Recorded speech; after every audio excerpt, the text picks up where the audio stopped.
All right, joining us now from the great state of South Carolina, Senator Tim Scott is with us, another solid conservative. Frankly, I'm going to be honest, Senator, you, Ted Cruz, there's a handful of you, but not enough that are conservative enough that are willing to fight. Why is that?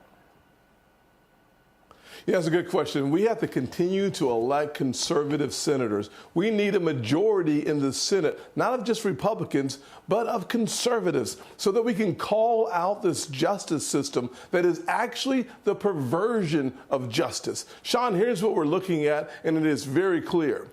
Tantamount to election interference is what we're seeing in New York, what we're seeing in the DOJ. They literally want to make sure that the voters do not have a choice. This is not about democracy. We are the greatest republic on the planet, and it looks like we are a kangaroo court because the perversion of justice is the end of America, and this is that plus election interference. I've never seen anything like it in my life. All right, let me ask you about what we see going on. And, you know, the one thing Biden can't talk about, he's not going to talk about his open borders policy. He's not going to take responsibility. After 3 years of lying to us, saying it was closed and secure, you know, now he's blaming Republicans, which is beyond offensive to me. Crazy. We're going to give a list of how many people have died that we know of. They don't keep those records. We'll get to that. And or what he's doing to the economy. When you talk to constituents in South Carolina, what are they saying about the border? What are they saying about the economy? What are they saying about prices and everyday living? How do they feel about war in Europe and war in the Middle East? They are losing their minds under Joe Biden. Here's a fact about South Carolinians. We are hardworking patriots who love America, and yet 60% of South Carolinians thereabout are still living paycheck to paycheck without $1,000 in their savings account.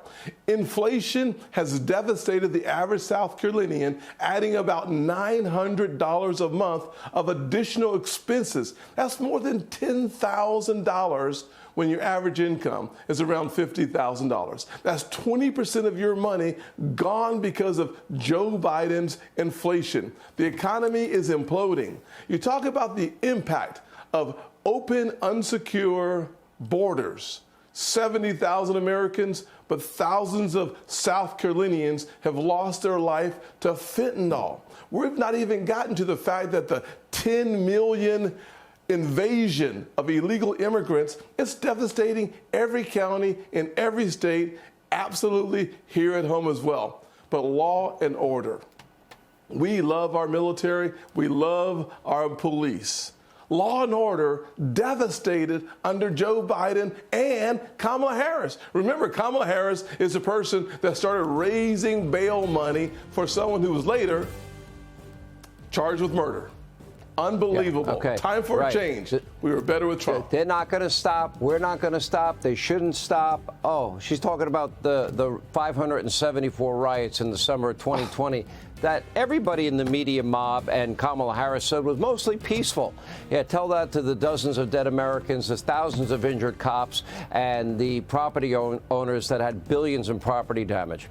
All right, Senator Tim Scott, thank you tonight. Hey, Sean Hannity here. Hey, click here to subscribe to Fox News YouTube page and catch our hottest interviews and most compelling analysis. You will not get it anywhere else.